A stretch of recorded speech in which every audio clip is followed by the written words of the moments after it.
Ebenezer. Ué, pode ser que você está estranhando. Pastor, normalmente o senhor começa com uma saudação, a graça e a paz do Senhor Jesus. Por que Ebenezer? Ebenezer não é uma saudação. Na verdade, Ebenezer é uma expressão hebraica que quer dizer até aqui nos ajudou o Senhor. É o reconhecimento do agir de Deus em meio aos acontecimentos. É o reconhecimento da presença e da ação ativa de Deus diante das circunstâncias. E eu quero começar hoje falando isso. Ebenezer. Ebenezer porque nós vamos voltar ao texto de Filipenses, capítulo 1, versículo de 12 a 14. E ali eu quero que você me acompanhe o que diz o texto sagrado, porque hoje nós vamos voltar a falar sobre acontecimentos. Diz assim o texto: Quero ainda, irmãos, cientificar-vos de que as coisas que me aconteceram têm antes contribuído para o progresso do Evangelho, de maneira que as minhas cadeias em Cristo se tornaram conhecidas de toda a guarda pretoriana e de todos os demais.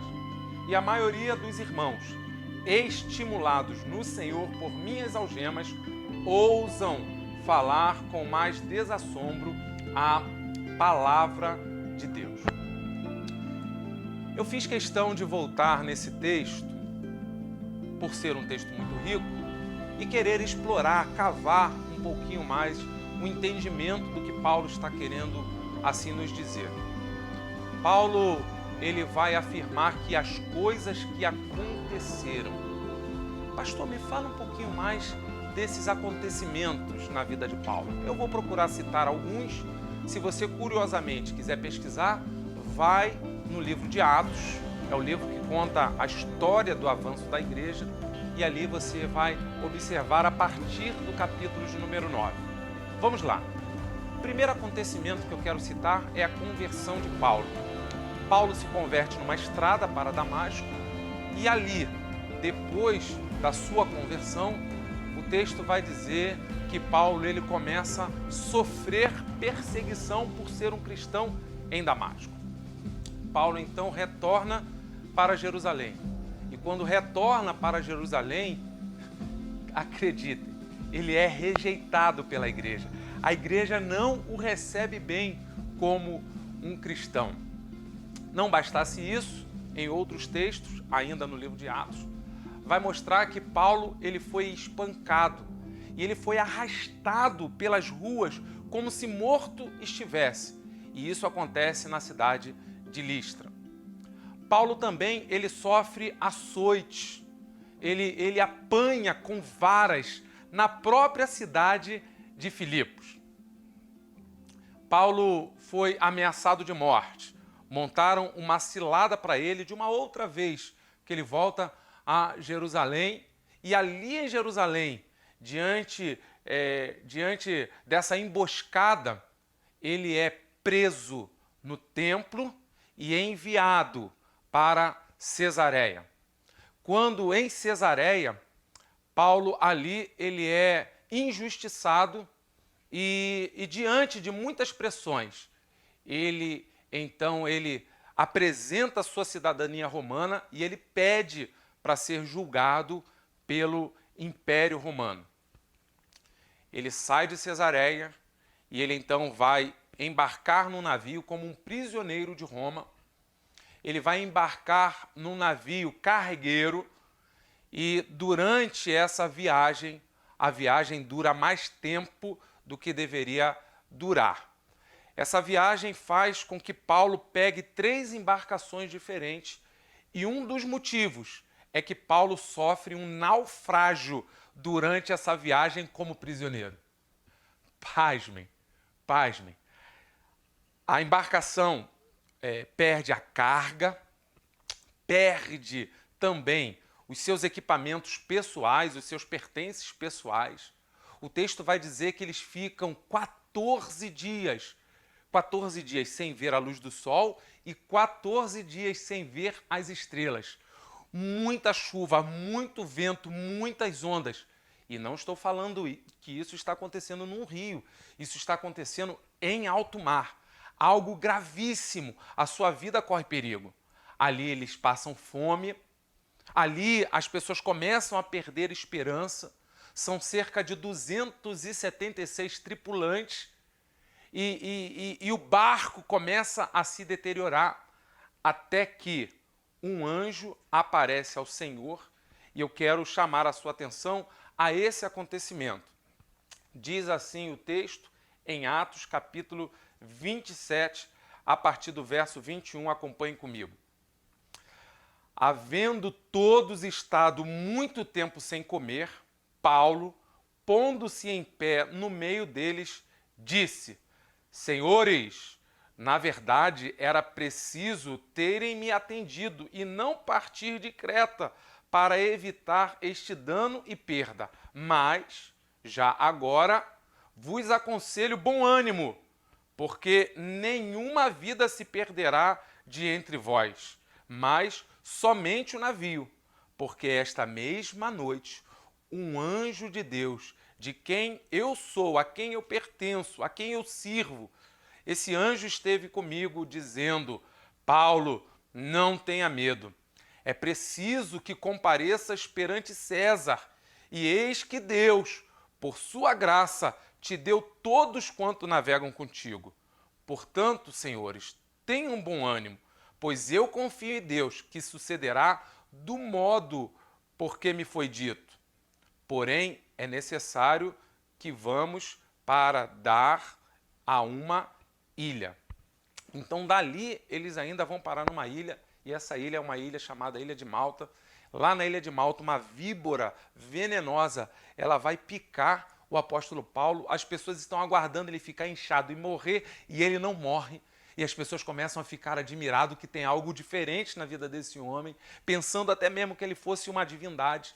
E ele aproveita isso para testemunhar do evangelho naquele lugar. Eu tentei fazer uma síntese de alguns acontecimentos na vida de Paulo. Por que eu estou chamando a sua atenção a esses acontecimentos? Porque quando Paulo agora está escrevendo a carta e ele está dizendo as coisas que me aconteceram, ele está trazendo à memória muito do que eu acabei de falar com você. Mas não é só isso. O que ele está querendo dizer é que ele não foi enviado a Roma por um acaso. Opa, desculpa. Será que tem como cortar aí? Dizendo errado. Não corta, não corta. Eu não queria dizer que Paulo foi a Roma, mas Deus estava usando tudo isso para fazer o evangelho chegar a Roma através do apóstolo Paulo. Por isso Paulo está dizendo, olha, as coisas que estão me acontecendo, elas contribuíram para o progresso do evangelho. O evangelho precisava chegar em Roma. E de que maneira o evangelho ia chegar em Roma? Você acha que Paulo ia chegar com uma Bíblia debaixo do braço, ia bater lá nos portões diante da guarda e ia dizer assim, olha, eu vim aqui para falar do amor de Jesus para vocês? É claro que não ia chegar assim.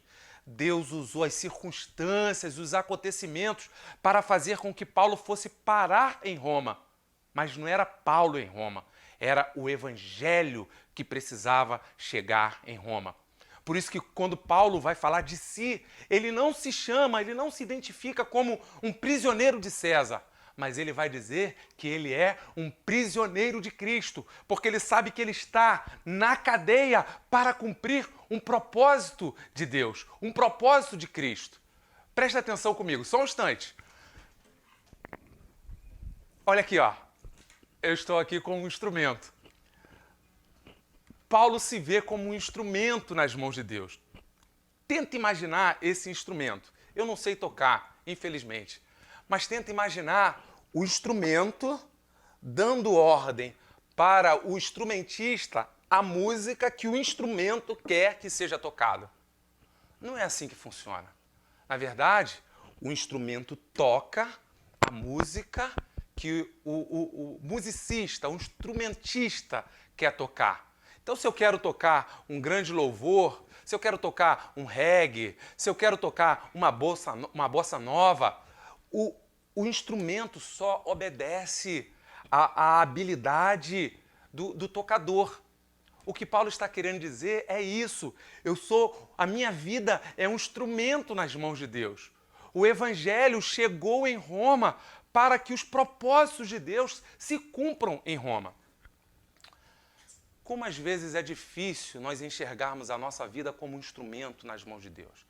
Às vezes a gente até fala isso, mas na prática, muitas das vezes, a gente não vive isso. E Deus, ele usa os acontecimentos, Deus, ele usa o obreiro para que a sua obra se desenvolva na face da terra. As nossas mãos, elas são as mãos de Deus. A nossa boca precisa ser a boca a qual Deus vai usar. A nossa vida, o nosso corpo, o nosso estilo de vida, o nosso jeito de ser, o nosso tempo, as nossas habilidades, elas precisam estar consagradas para que Deus possa usar. Porque foi para isso que o Senhor nos separou, para sermos instrumento nas mãos do nosso Deus. Infelizmente, nem sempre entendemos isso. Paulo sabe que ele é um instrumento infiltrado no Império Romano. E ele está agora ao lado da guarda pretoriana. A guarda pretoriana não é o exército romano. A guarda pretoriana são cerca de 9.000 soldados da tropa de elite do imperador. Seria mais ou menos uma polícia do imperador, os guardiões do imperador.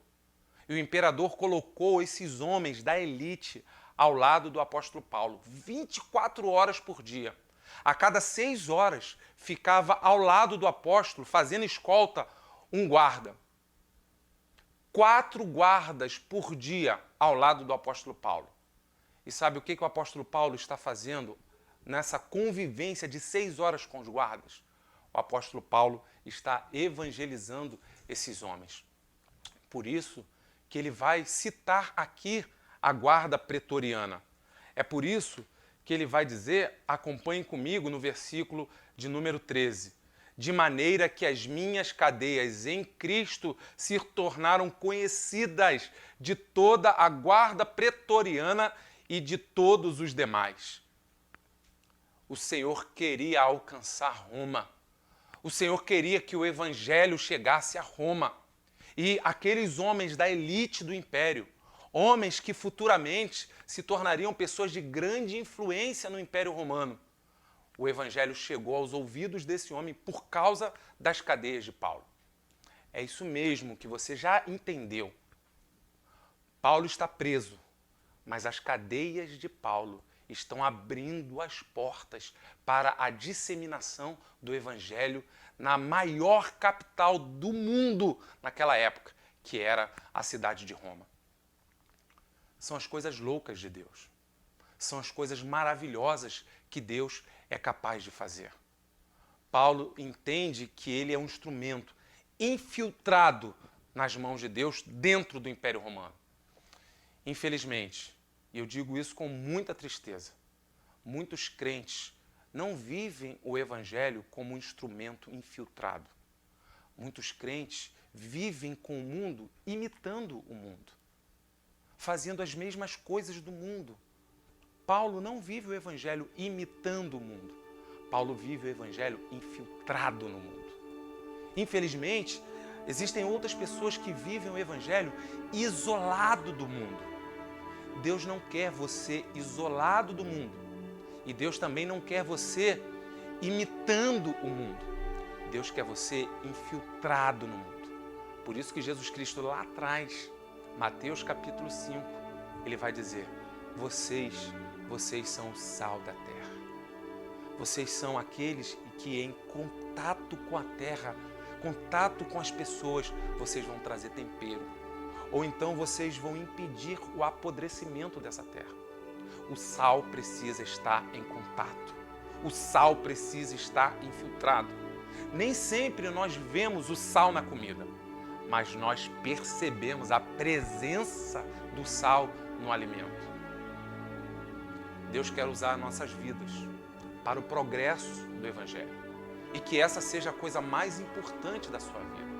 Porque Roma foi evangelizada por causa das cadeias de Paulo. Deus quer usar os acontecimentos da sua vida. Olha, você está me ouvindo falar aqui, ó, e você já deve ter percebido aqui esse corte. Isso aqui é só uma cicatriz. No meu corpo eu já passei por 7 cirurgias. 7 vezes eu tive contato com anestesia, centro cirúrgico, corte e costura. 7 vezes dormindo numa maca. 7 vezes entregando o meu corpo para se submeter a um procedimento cirúrgico. Mas uma coisa eu tenho certeza, que esses acontecimentos, eles também contribuíram e estão contribuindo para o progresso do Evangelho. Hoje eu posso falar para você que eu passei por um procedimento cirúrgico recente, cerca de 2 meses atrás. E o Senhor usou esse acontecimento para testemunhar da graça e do amor dele para muitas pessoas. Porque a minha vida está nas mãos de Deus. E essa é a melhor maneira de viver. Quando a nossa vida está nas mãos de Deus, Deus usa a nossa vida como instrumento. E é isso que nos traz alegria. Sabe por quê? Porque nós conseguimos entender a importância da nossa vida como instrumento nas mãos de Deus. Deus está tocando as suas canções, Deus está fazendo as suas músicas e Deus está espalhando a sua melodia através da nossa vida nas mãos de Deus. Não é maravilhoso saber isso? A sua vida é importante para Deus. A sua vida é útil nas mãos de Deus. Deixa Deus te usar. Deixa Deus te usar. Que Deus continue te abençoando mais e mais em nome de Jesus. Eu quero encerrar daquele jeito. Eu comecei dizendo Ebenezer, até aqui nos ajudou o Senhor. Eu quero encerrar dizendo que Deus te abençoe e um beijo no seu coração.